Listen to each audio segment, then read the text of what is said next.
Welcome to Global Perspectives. Where does Latvia fit in today's world? For answers, we turn to Jānis Mužeiks, the Latvian ambassador to the United Nations. Global Perspectives with Pulitzer Prize-winning commentator John Bercia. Welcome to the show, Ambassador. Thank you for having me. Why don't you start by telling us a little bit about the early history of Latvia? You're coming up on a big anniversary. Indeed. And tell us about that. Okay.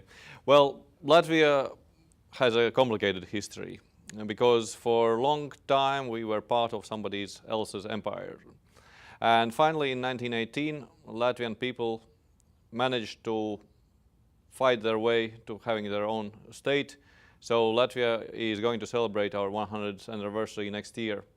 Unfortunately, this independence was interrupted by successive occupations by Soviet, Nazi and Soviet regimes again.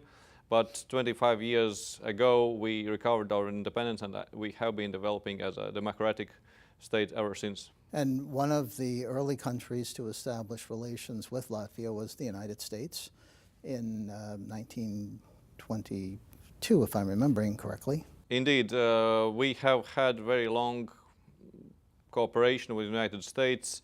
In fact, the emergence of Latvia as a statehood was also largely due to the Wilson Points, which gave the whole philosophy behind the statehood of many Eastern European nations. And we have been building the relationship with the United States ever since. We are very grateful for many things in our relationship. First, we were happy to see our relations develop until World War II. Then we were happy for the non-recognition doctrine that the United States maintained for 50 years, not recognizing the illegal occupation by the Soviet Union of the Baltic states, which made it possible for us to restore our independence rather than to build it anew. And we were, of course, grateful that the United States hosted for many decades so many exiled Latvians who were fleeing the persecution by the Soviet authorities. And finally, we are very happy that the United States is our staunch ally within NATO. Mm-hmm. Well, let's take a few steps backward. When you were a young person growing up in Latvia, when you were a student, did you imagine one day that you would become an ambassador? Was that part of your career plan, or did it just happen? Frankly, when I was growing up, I knew that I would never become a diplomat because I had the quote-unquote wrong relations. In fact, most Latvians had wrong relations, so they were ineligible for Soviet diplomatic service. However, when the struggle for independence started in mid-1980s, things that looked impossible beforehand started to look possible remotely perhaps, and then it became clear that they were possible. So I wasn't consciously moving for a career of diplomat, but I was already at my teen years participating in this independence struggle that we were having in that time. And you studied political science as a student. Was that more regional politics? Was it global politics? It was a bit of everything. It was a generalist course. In fact, it was the first year when Latvia had a political science course because there was no need for political scientists in the Soviet Union.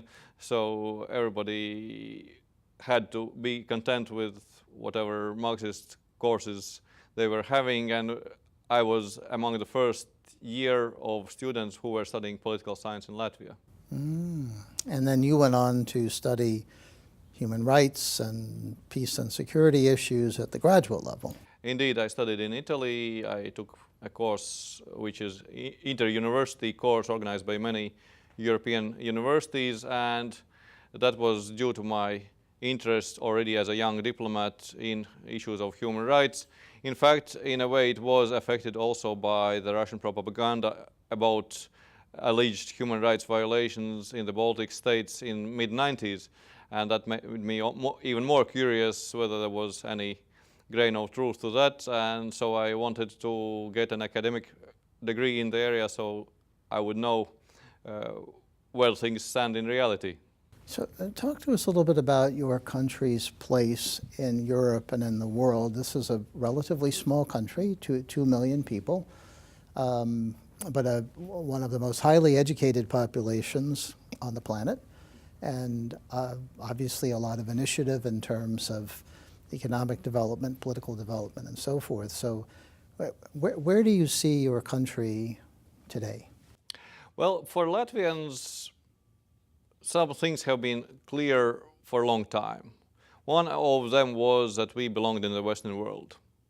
And even during the years of Soviet occupation, this dream of return to Europe was alive.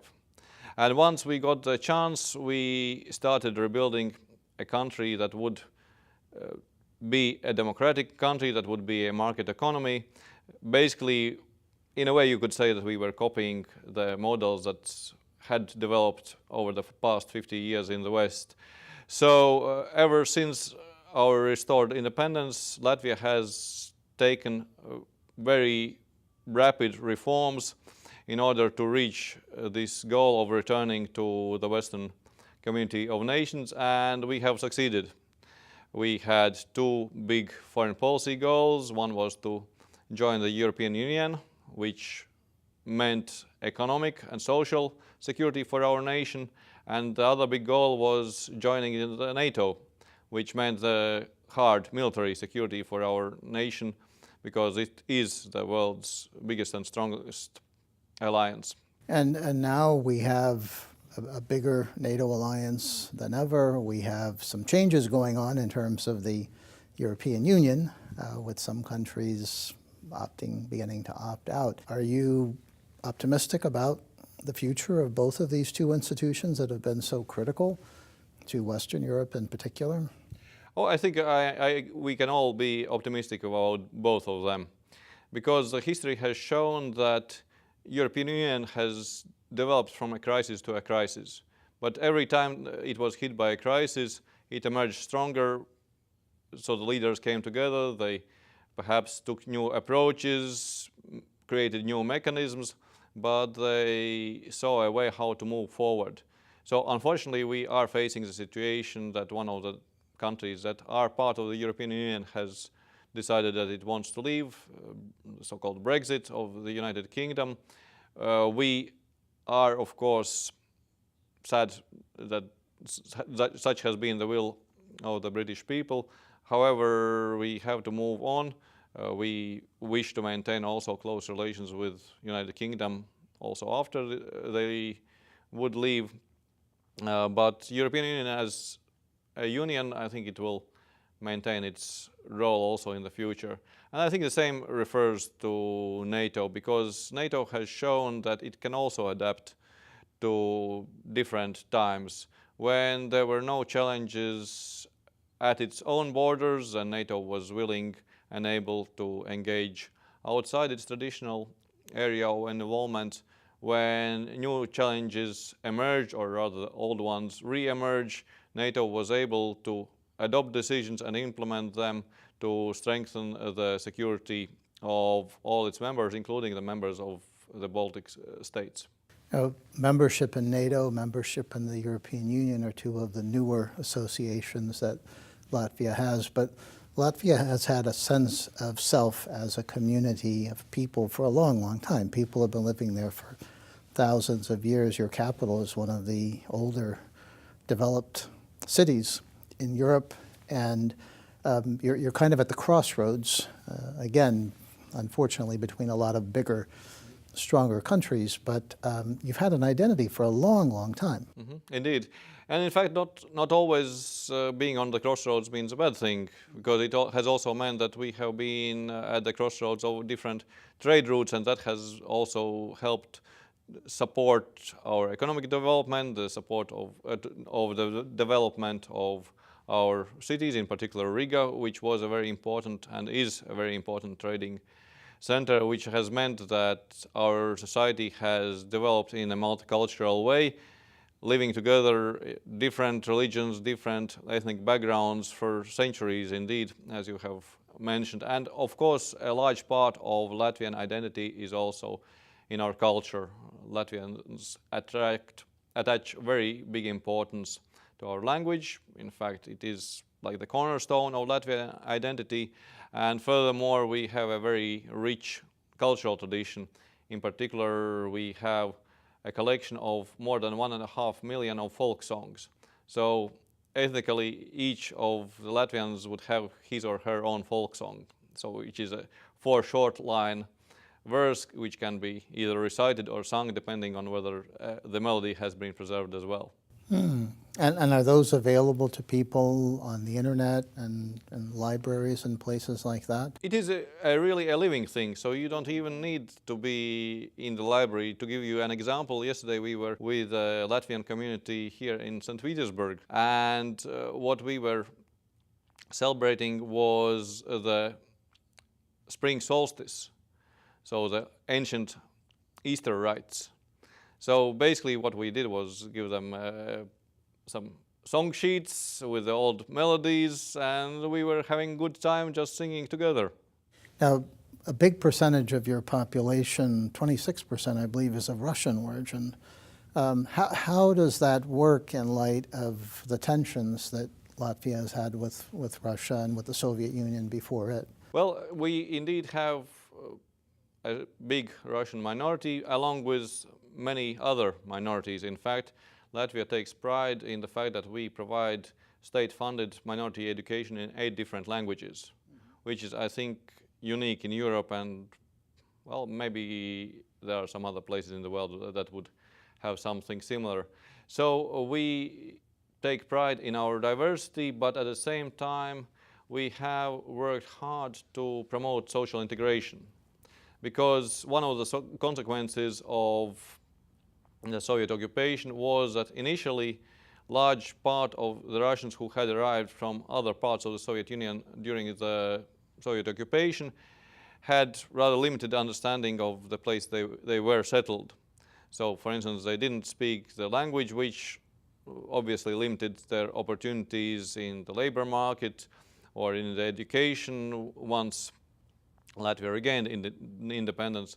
So what we have been doing over these years is working for the balance whereby we can assure the unhindered development of the different ethnic identities that each individual has, while at the same time ensuring that he or she is able to participate in the life of society. For instance, what we have implemented is bilingual education reform, that in the minority schools that are funded by the state, up to 40% of the subjects can be taught in the mother language, where 60% are taught either in Latvian or bilingually. And what we have seen is quite good results, that indeed the young people of today can freely participate in the labor market. We have diplomats, of course, of different ethnic backgrounds, and at the same time they haven't lost their roots. So if there is one thing that I wouldn't be particularly concerned in our security environment is the presence of minorities in our country. Sometimes, for instance, the second biggest city of Daugavpils has been mentioned by some Western media because it indeed has a majority of minorities. From my perspective, having lived for 3.5 years now in New York, I could say that Daugavpils is like the Manhattan of Latvia, because you indeed have very different religious traditions, very different ethnic traditions, but they have managed to find a way how to live together, how to celebrate this diversity indeed over the centuries that they have been living together. I think your discussion about the Latvian culture, the diversity of the country and so forth has probably been of great interest to a lot of our viewers, and some of them may be thinking about making a visit to Latvia or to Latvia and some of the other Baltic countries. How would something like that come together? What would be the kinds of things that you would recommend? Latvia is a highly urbanized country, so I'm guessing most of the people probably live in urban areas. Indeed, which means that we are also a very green country, because Latvia is among the top 3 countries when it comes to its greenness. It's more than half of our territory is forests. So it is the place where Latvians find their inner peace, just picking berries or mushrooms or having a walk. And indeed, what you can enjoy in Latvia is that you can be in the countryside and be by yourself. You can have your private beach if you drive far enough.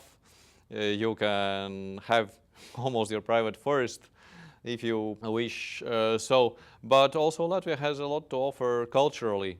Riga is the biggest city in the region, which has been developing for more than 800 years, which has very rich architecture. We have the capital of so-called Art Nouveau architecture, which consists of buildings that incorporate either the faces of beautiful women or the shapes of fantastic beasts. So many people come to Latvia and Riga just for the architecture alone. But of course, we have also very rich cultural offerings. For instance, our opera is so good that quite often, recently it has been so that we have 2 to 3 Latvian performers in Metropolitan Opera in New York. So I think that is also a good attestation to the quality that they have. So if somebody is visiting Latvia, would it be common for that person to visit the other Baltic countries at the same time because they're so closely? Indeed. In fact, that is what most people do because each of the countries is rather small in size. So it is rather easy to travel and to see all 3 of them, and they are similar, but still every visitor would note that there are some peculiarities that each of them possess, be it cultural or perhaps cuisine-wise, or the mentality of the people. Well, it's for everyone to discover for him or herself. Tell us a bit about the cuisine of Latvia. I'm guessing most of our audience members may not be familiar with it. Well, Latvia has a mixture of cuisines that have affected us historically. So you would perhaps have the mixture of the German tradition, because for 700 years we had the German domination, which has led to some gastronomic taste developing.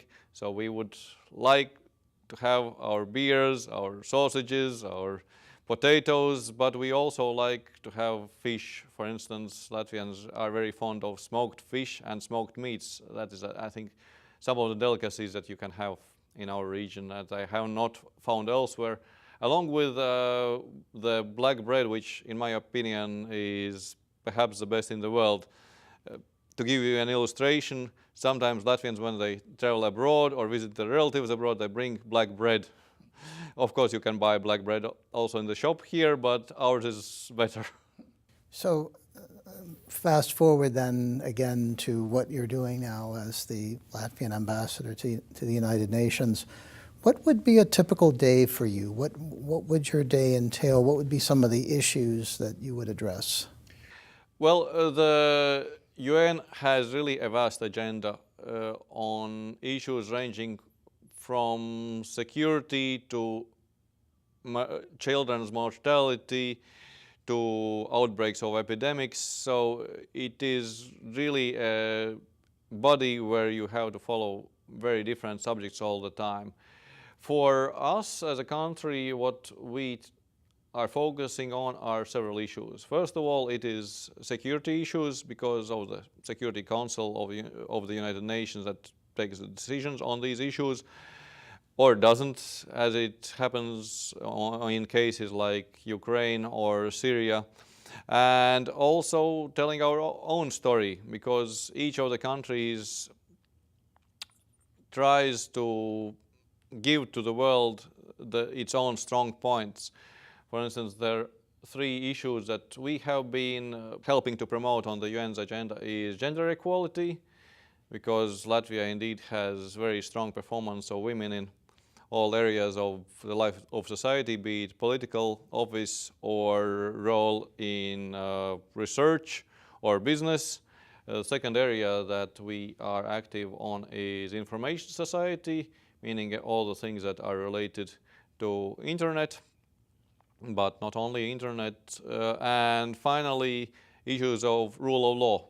And in a nutshell, among these 3 priorities, you can see our own history of the past 25 years, because we feel that part of the reason why our reforms have been successful is that we have had these three elements very prominently involved, and we feel that this is something that can be used in the toolbox of other countries that need to conduct some reforms or need to accelerate their fight against poverty, which is a big preoccupation of United Nations at the present day. Tell us about your major security concerns. We've talked about NATO, we've talked about the neighborhood in which you live. As you look forward to the next 5-10 years, what do you anticipate will be the biggest security challenges for Latvia? I think it will be the so-called hard security issues, namely issues that have to deal with hard military power. And the reason why I have to think this way is the crisis that was developing in Ukraine. Because, well, world has never been a perfect place. Ever since the United Nations was established more than 70 years ago, there have always been some hotspots where the international law has been violated. However, back in 2014, when the Russian Federation first occupied and then illegally annexed a part of another sovereign country, Ukraine, in Crimea, that has been the first time when we have seen a violation of international law so blatant. And that has been the reason why the NATO has been working very actively to provide security of all members, including its eastern allies, so that no provocation can occur. So it has been indeed a wake-up call for everybody, not just the Baltic states who had similar concerns even prior to the crisis in Ukraine. However, for the next 5 to 6 years, most likely we will see that this prominence of hard military security will not fade away. We are very satisfied with the decisions that NATO has taken to promote our security. We are very grateful for the role that the United States has played, in particular already for 2 successive administrations, ensuring continuous presence of United States troops for different exercises in the Baltic states and in Poland. So the NATO has taken the steps that are necessary, that are not blown out of proportion, because it doesn't involve huge numbers of military personnel, but adequate to send a very clear message that NATO takes the security of all its members very, very seriously. We've learned a lot, I think, about Latvia's security and about Latvia's culture, including the bread, which I am now very, very interested in tasting. What is one detail about Latvia that you might share with us that people typically would not know, something that might be surprising to them, if there is such a thing? Well, there are many things that one can be surprised about. The one which perhaps can be relevant here is that we are not just about history and ancient culture. We are also a very, very modern country. For instance, the internet speed in Latvia is among top 5 usually, which is also very beneficial to our thriving ICT sector, because that is a large part of our economy. So I think that it is best for anyone to just come and see and enjoy the hospitality of the Latvians. Good. Well, I'd like to thank you very much for joining us today, Ambassador Mažeiks. It's been a great conversation. Thank you very much for having me. And thank you. For Global Perspectives, I'm John Bercia, and we'll see you next time.